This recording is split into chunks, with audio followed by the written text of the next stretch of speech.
আসসালামু আলাইকুম। সবাইকে অনেক অনেক শুভেচ্ছা জানাচ্ছি আমার আজকের এই রেসিপিতে। আমি অনেক সহজভাবে রেসিপিটি শেয়ার করেছি। যারা বিরিয়ানি রান্না অনেক ঝামেলার মনে করেন তাদের কাছেও খুবই সহজ হয়ে যাবে। চিকেন বিরিয়ানি কার না পছন্দ, আর বাড়িতে যদি ঝুরঝুরে রাইস, নরম আলু আর সফট চিকেনের বিরিয়ানি বানিয়ে নেওয়া যায় তাহলে তো আর কোনো কথাই নেই। সাথে থাকছে অনেক টিপস অ্যান্ড ট্রিক্স, তাই ভিডিওটি শেষ পর্যন্ত দেখার অনুরোধ রইল। বাই দ্য ওয়ে, আজকের রেসিপি চিকেন বিরিয়ানি। আমি ফার্স্টে রাইসটা আলাদা কুক করব আর চিকেনটা আলাদা কুক করব, তারপর দুটো লেয়ার করে চিকেন বিরিয়ানি রেডি করে নেব। সো চিকেন বিরিয়ানি বানানোর জন্য আমি সর্বপ্রথম বাসমতি চাল নিয়েছি 2 কেজি। তারপর জল দিয়ে হালকা হাতে চালগুলোকে ভালো করে ধুয়ে নেব। আমি এখানে 2-3 বার জল চেঞ্জ করে চালটা ভালো করে ধুয়ে নিয়েছি। এটা আপনাদের বিরিয়ানি বানানোর আগেই করে নিতে হবে, কারণ চালটা 1 ঘন্টা মতো ভিজিয়ে রাখতে হবে। চাল ভিজিয়ে রেখে এবার চলে আসি নেক্সট স্টেপে। এদিকে আমি 1 কেজি আলুর ভালো করে খোসা ছাড়িয়ে কেটে নিয়েছি, তবে সাইজটা খুব বেশি বড় করিনি, আবার খুব বেশি ছোটও নয়। এখানে জলের পরিমাণটা আলুর বরাবর দিলাম আর 1 চামচ নুন দিয়ে ঢাকনা বন্ধ করে সেদ্ধ হতে বসিয়ে দেবো। আলুগুলোকে আমি 70% মতো সেদ্ধ করে নেব, তার জন্য প্রেসে করে একটা হুইসেল লাগালে হয়ে যাবে। পরের স্টেপে আমি বিরিয়ানি মশলাটা বানিয়ে নেব। তার জন্য নিয়েছি জয়িত্রী, শাহজিরা, লং এলাচ, দারচিনি, 2টো জায়ফল আর শাহজিরা। আর নিয়েছি শাহি বিরিয়ানি মশলা, গোলাপ জল, কেওড়া জল আর মিঠা আতর। এবার এই মশলাগুলোকে ড্রাই রোস্ট করে নেব। আমি ফার্স্টেই জায়ফল দুটোকে ভেঙে দিয়ে দেব, তারপর দিয়ে দেবো জয়িত্রী, এলাচ, লং, দারচিনি, শাহজিরা আর শামরিচ। এরপর এই সব মশলাগুলোকে খুব ভালো করে রোস্ট করে নেব। আপনারা যারা আমার আজকের এই ভিডিও প্রথমবারের মতো দেখছেন তাদের কাছে আমার অনুরোধ, আমার চ্যানেলটিকে প্লিজ সাবস্ক্রাইব করে পাশে থাকবেন। যখনই দেখবেন এরকম ধোয়া উঠছে আর সুন্দর স্মেল বেরিয়ে আসছে, ঠিক তখনই ফ্লেম বন্ধ করে দেবেন আর হালকা ঠান্ডা হয়ে যাওয়ার পর একটা মিক্সিং বোলে নিয়ে গুঁড়ো করে নেবেন। তাহলে আমাদের বিরিয়ানির মশলাটা তৈরি হয়ে গেল। এবার চলে আসি আমাদের নেক্সট স্টেপ, চিকেন ম্যারিনেশনে। আমি প্রায় 2 কেজি চিকেন নিয়েছি আর যেটা পাত্রে বিরিয়ানি দমে দেবো সেটা এখানে নিয়েছি। ফার্স্টে দিয়ে দেবো সাদা তেল আর সরিষা তেল দুটো মিক্স করে। তেল গরম হলে দিয়ে দেবো কেটে রাখা পেঁয়াজ। পেঁয়াজটা বেশ কিছুক্ষণ সময় নিয়ে লাল লাল করে ভেজে নেব, আর গ্যাসের ফ্লেমটা অতি অবশ্যই লো টু মিডিয়ামে রাখতে হবে। যখন দেখবেন ঠিক এইরকম কালার চলে এসেছে তখন অর্ধেক পেঁয়াজ বেরেস্তার জন্য তুলে নেব। দিয়ে ফ্লেম বন্ধ করে বাকি পেঁয়াজের সাথে দিয়ে দেবো চিকেন। আর চিকেনের সাথে দিয়ে দেবো স্বাদ মতো নুন, ধনে গুঁড়ো, জিরা গুঁড়ো, লাল লঙ্কার গুঁড়ো, হলুদ গুঁড়ো আর রঙের জন্য কাশ্মীরি লাল লঙ্কার গুঁড়ো। আর দিয়ে দেবো 3 চামচ মতো আদা রসুন বাটা, 3-4টে কাঁচা লঙ্কা চেরা আর 250 গ্রাম মতো টক দই। টক দই কিন্তু স্কিপ করা যাবে না। এই সমস্ত উপকরণ চিকেনের সাথে বেশ ভালো করে মিশিয়ে নেব।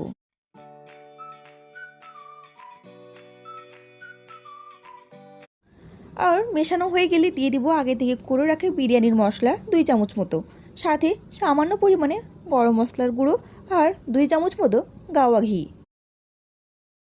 দিয়ে এই সমস্ত উপকরণগুলোকে চিকেনের সাথে বেশ ভালো করে মিশিয়ে নিয়ে ঢাকনা দিয়ে বন্ধ করে রেস্টিংয়ে রেখে দেব প্রায় 30 থেকে 40 মিনিট মতো। আর এই সময় আমি সেদ্ধ করা আলুগুলোকে হালকা করে ভেজে নেব। তার জন্য একটি প্যানে তেল দিয়ে গরম তেলে সামান্য হলুদ গুঁড়ো আর লবণ দিয়ে হালকা করে নাড়াচাড়া করে আলুগুলোকে এক একে দিয়ে ভেজে নেব। এক পাশ ভাজা হয়ে গেলে অন্য পাশটাও উল্টে পাল্টে লাল লাল করে ভেজে নেব। আলুগুলো ভাজা হয়ে গেছে, এবার তুলে নেব। যদিও আলুগুলো একটু বেশি লাল হয়ে গেছে, তবে কোনো অসুবিধা নেই, আপনারা যে যার পছন্দ মতো করে ভেজে নেবেন। আর সেম প্রসেসে সব কটা আলু ভেজে নেব। এদিকে চিকেন ম্যারিনেশন প্রায় 30 থেকে 40 মিনিট হয়ে গেছে। এবার ফ্লেম অন করে মিডিয়াম টু হাই ফ্লেমে চিকেন কষিয়ে নেব। বিরিয়ানির দোকানে কিংবা রেস্টুরেন্টে চিকেনের পিস কিন্তু বড় থাকে, তবে আমি কিন্তু চিকেনের পিস খুব একটা বড় করিনি, আবার খুব বেশি ছোটও নয়, একদম মিডিয়াম সাইজ। কারণ চিকেনের পিস বড় হলে পিসের মধ্যে মশলা প্রবেশ করতে পারে না, দিয়ে চিকেনটা খেতে কিন্তু একটু কাঁচা কাঁচা লাগে, তাই চিকেনের পিসটা আমি খুব বেশি বড় করিনি। আর যাতে করে বিরিয়ানির সাথে চিকেনের স্বাদটাও যাতে একদম সেরা স্বাদের হয়। আর চিকেন কুক হতে হতে এদিকে রাইসটাও বসিয়ে দিয়েছি, আর জলের সাথে দিয়েছি 2 চামচ মতো সাদা তেল, গরম মশলার সাথে জয়িত্রী আর 2 চামচ মতো লবণ দিয়ে ঢাকনা বন্ধ করে জল ফুটিয়ে নেব। আর জল ফুটে উঠলেই দিয়ে দেবো আগে থেকে ভিজিয়ে রাখা চাল, দিয়ে হালকা নাড়াচাড়া করে ঢাকনা দিয়ে বন্ধ করে দেব। আর এদিকে বিরিয়ানির প্রয়োজনীয় জিনিসগুলো রেডি করে রেখেছি, যেমন আলু বোখরা, বেরেস্তা, ধনে পাতা কুচনো, গোলাপের পাপড়ি। এটা অপশনাল, তবে দিয়ে দিলে ভালো, ফ্লেভারটা ভালো আসবে, দেখতেও ভালো লাগবে। আর নিয়েছি গরম মশলা আর সাথে কাজু কিশমিশ। একটি বাটিতে নিয়েছি 100 গ্রাম মতো লিকুইড দুধ, তাতে দিয়ে দিব কিছুটা পরিমাণ স্যাফরন বা জাফরান, দিয়ে হালকা নাড়াচাড়া করে রেখে দেবো। কিছুক্ষণ পর স্যাফরনের কালার বেরিয়ে দুধটা অরেঞ্জ হয়ে যাবে। এদিকে রাইস একদম পারফেক্টভাবে কুক হয়ে গেছে, মানে 80% মতো সেদ্ধ হয়ে গেছে। এবার রাইস থেকে সমস্ত জল ঝরিয়ে দেবো। আর এদিকে চিকেনও একদম পারফেক্টলি কষানো হয়ে গেছে, দেখতেই পাচ্ছেন কত সুন্দর কালার এসেছে। এবার লাস্ট স্টেপে বিরিয়ানি দমে দেওয়ার পালা। ফার্স্টে কষানো চিকেনের ওপর ছড়িয়ে দেবো ধনে পাতা কুচনো আর কয়েকটা গোলাপের পাপড়ি, এগুলো একদমই অপশনাল। তারপর দিয়ে দেবো বিরিয়ানির গুঁড়ো মশলা, মানে যেটা ড্রাই রোস্ট করে গুঁড়ো করে রেখেছিলাম সেটা, আর সাথে 1/4 চামচ গরম মশলা গুঁড়ো আর শাহী বিরিয়ানি মশলা 1 চামচ মতো। এরপর দিয়ে দেবো ভাত, তবে সম্পূর্ণ দেবো না, ফার্স্টে হাফ দেবো, দিয়ে বাকিটা পরের লেয়ারে দেবো। দিয়ে ভাত চারিদিকে ছড়িয়ে ভাতের ওপর ছড়িয়ে দেবো সামান্য নুন আর বিরিয়ানি গুঁড়ো মশলা, মানে যেটা ড্রাই রোস্ট করে গুঁড়ো করেছিলাম, আর দেবো সাথে শাহী বিরিয়ানি মশলা 1 চামচ মতো। এরপর ছড়িয়ে দেবো কিশমিশ, কাজু, গোলাপের পাপড়ি, ধনে পাতা কুচনো আর গোটা গরম মশলা, যেমন লং, এলাচ, দারচিনি, আর কিছুটা পরিমাণ পেঁয়াজের বেরেস্তা ওপর থেকে ছড়িয়ে দেবো। সব শেষে দিয়ে দেবো আলু বোখরা, আর এটাও এক জায়গায় রাখবো না, চারিদিকে সমানভাবে রেখে দেবো।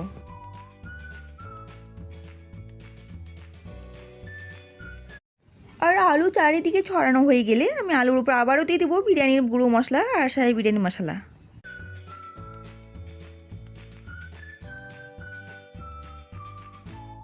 চিকেন কষানোর পর চিকেনের সামান্য গ্রেভি আমি তুলে রেখেছিলাম, সেটাও এখানে আলুর উপর ছড়িয়ে দেবো।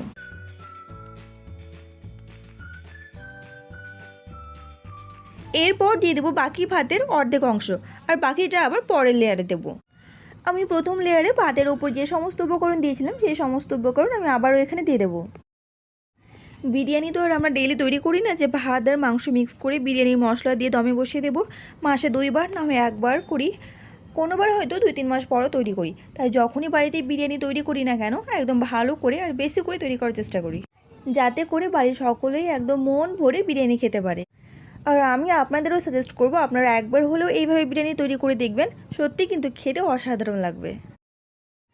আমি ভাতের প্রথম লেয়ারে ঘি কিংবা সাদা তেল কোনোটাই দেইনি, তবে আমি ভাতের সেকেন্ড লেয়ারে দিয়ে দেবো 2 থেকে 3 চামচ মতো গাওয়া ঘি আর 2 থেকে 3 চামচ মতো সাদা তেল।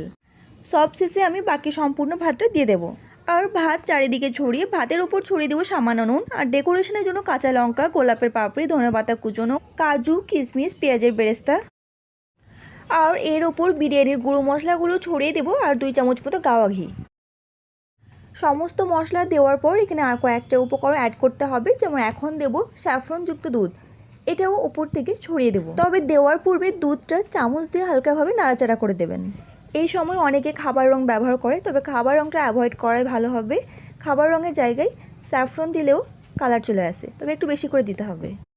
স্যাফরনযুক্ত দুধ দেওয়ার পর এখানে দিয়ে দেবো 3 থেকে 4 চামচ মতো গোলাপ জল আর কেওড়া জল, আর সব শেষে দেবো 4 থেকে 5 ফোঁটা মিঠা আতর। সমস্ত উপকরণ দেওয়া কমপ্লিট। এবার ঢাকনা দিয়ে বন্ধ করে 30 থেকে 40 মিনিট মতো দমে বসিয়ে দেবো। ঢাকনাটা এমনভাবে বন্ধ করবেন যাতে করে ভেতর থেকে বাষ্পটা একদমই বাইরে বেরিয়ে না আসতে পারে, আর গ্যাসের ফ্লেমটা অতি অবশ্যই একদম লোতে রাখতে হবে। ফিরে এলাম 40 মিনিট পর, এবার পরিবেশন করি। দেখতেই পাচ্ছেন কতটা লোভনীয় লাগছে দেখে, আর সাথে রাইসটাও কতটা ঝুরঝুরে হয়েছে। বিরিয়ানি আমরা কম বেশি সকলেই পছন্দ করি, আর বাড়িতেই যদি ঝুরঝুরে রাইস, নরম আলু আর সফট চিকেনের বিরিয়ানি বানিয়ে নেওয়া যায়, তাহলে তো কোনো কথাই নেই। আশা করি আমার আজকের এই রেসিপি আপনাদের নিশ্চয়ই ভালো লেগেছে, আর রেসিপি ভালো লাগলে লাইক কমেন্ট করতে ভুলবেন না, আর সাথে চ্যানেল সাবস্ক্রাইব করে পাশে থাকবেন।